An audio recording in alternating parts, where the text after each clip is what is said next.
Olá, meu nome é Mara e eu vim apresentar a minha resolução da P4 de cálculo 3. Começando, né, sem mais delongas, pela equação 1, que no enunciado ali, ele dá uma parametrização da superfície por U e V.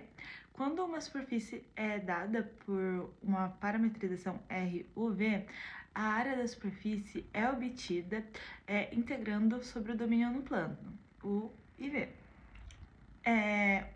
O módulo do produto vetorial ali, dos vetores, né, tangentes, vai ser RU e RV.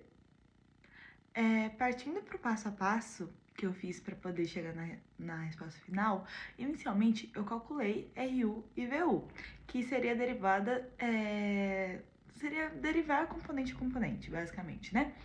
E a gente sabe que o RU ele vai dar 1, 0 e menos 1, e o RV vai dar 0, 1 e menos 1. O próximo passo que eu fiz, no caso, foi fazer o produto vetorial, que seria ali o vetor resultante, que tem um módulo igual à área a área do paralelogramo, né, formado por RU e RV. E nesse caso, o valor, né, do produto ali seria 1, 1, 1, como a gente pode ver aqui ao lado. O próximo passo foi encontrar a norma desse vetor, que a gente consegue ver aqui que o resultado foi raiz de 3. E isso vai ser constante. E isso acontece porque a parametrização ela é linear. Então, ela geometricamente falando ali, a superfície é um plano inclinado. A última coisa que eu fiz para poder chegar, né, as últimas coisas que eu fiz para poder chegar no nosso resultado final ali, seria integrar esse fator de constante sobre o domínio D, que é o disco unitário. Seria área π. Então, a área da superfície é raiz de 3, né? Vezes a área do disco fica π raiz de 3. Essa foi, né, o passo a passo que eu fiz para poder chegar no resultado final.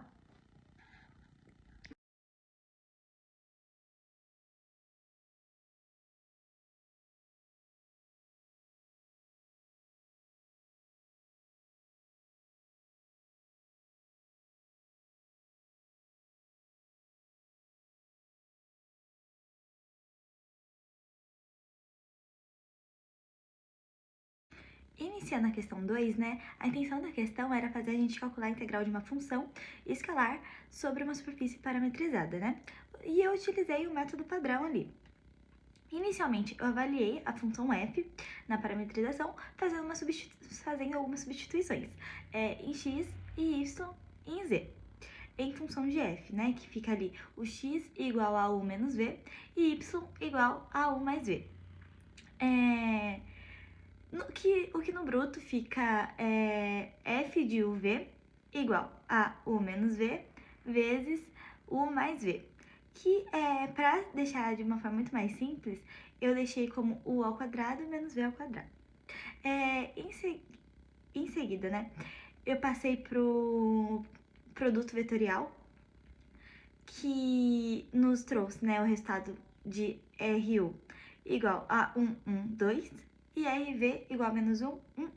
Né? Fazendo todo o cálculo ali, né, vendo que o produto dá um vetor cujo módulo é raiz de 14, eu escrevi a integral, né, dupla sobre o domínio de D. E aí eu calculei essa integral, primeiro em V de 0 a U e depois de U de 0 a 1. A integral deu 14, né? Raiz de 14 dividido por 1/6, que no final dá raiz de 14 dividido por 6.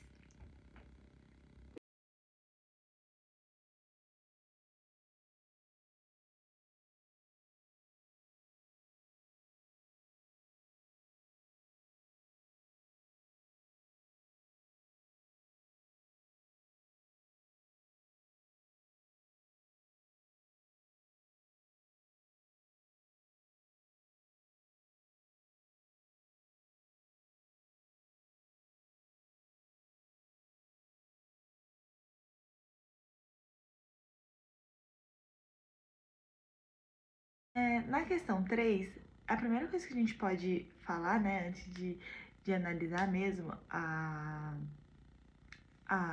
questão, é que o fluxo através de uma superfície fechada pode ser obtido diretamente por integração de cada face, né, sobre cada face.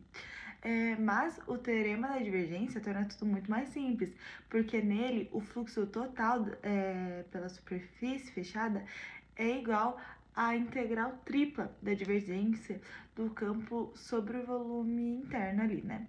O que torna tudo muito mais simples. O passo a passo que eu tomei para poder resolver essa questão, ela parte ali do cálculo da divergência, que a gente tem como resultado 2x mais 2y mais 2z, e aí eu integrei essa função sobre o volume do cilindro, né? Uma observação importante para essa questão é que para cada x positivo há um x negativo, e o mesmo serve para o y. E acabam né, se anulando ali. Restando no nosso cálculo ali só o 2z. E aí eu integrei esse 2z sobre o volume, e isso seria 2 vezes a área de base π, sendo a integral né, de 0 até 1 z dz. E aí eu fiz a integral em z normal mesmo, que deu, né, como resultado π.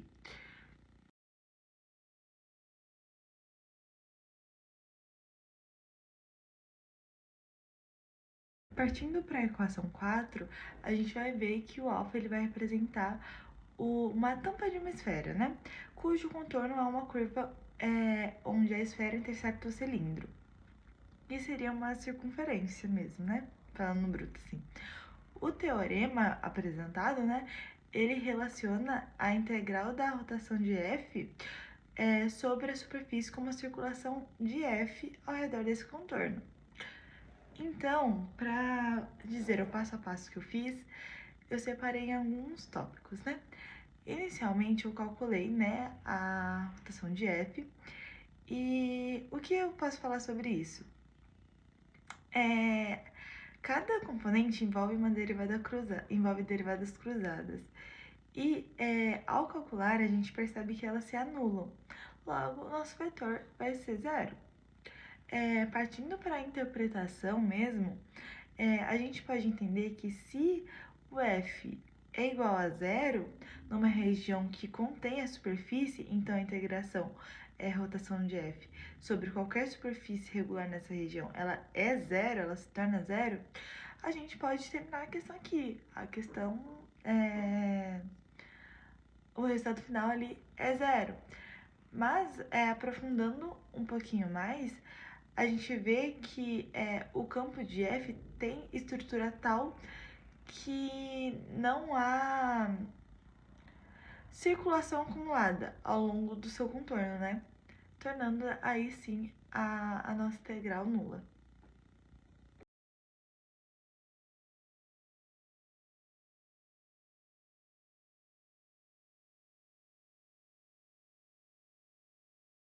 Na última questão, questão 5, a gente vê que é pedido a hemisfera superior, né?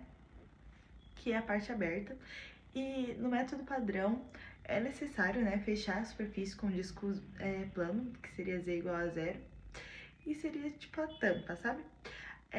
Aí seria necessário aplicar o teorema da divergência ao volume e então subtrair o fluxo sobre a tampa para poder recuperar o fluxo só na parte que a gente deseja, né? Inicialmente eu calculei a divergência no campo, que nos dá o resultado x² mais y² mais e². E aí eu apliquei, né, o nosso teorema da divergência ao volume V da hemisfera, que é só a parte que é pedido ali. E aí eu fiz o cálculo da integral tripla, né, nas coordenadas hemisféricas, que nos dá como resultado a integral, o resultado da nossa integral, né, dá 2π dividido por 5. E aí, para calcular o fluxo pela tampa, a gente pensa que z ele vai ser igual a zero, né? Então, o F vai ser, vai ter lá o x, o y, 0, que vai ser igual a 0, y a terceira sobre 3, que é, né, a integral mesmo, e y ao quadrado. E a normal exterior seria, né, vai ter ali o 0,01. Logo, f vezes n, ele vai ser igual a menos y ao quadrado. E essa integral, ela vai dar pra gente, né, o valor de menos π, é uma divisão, né, negativa, de π dividido para 4. E aí a gente subtrai, né, com um sinal, e o nosso resultado obtido é 13π dividido por 20.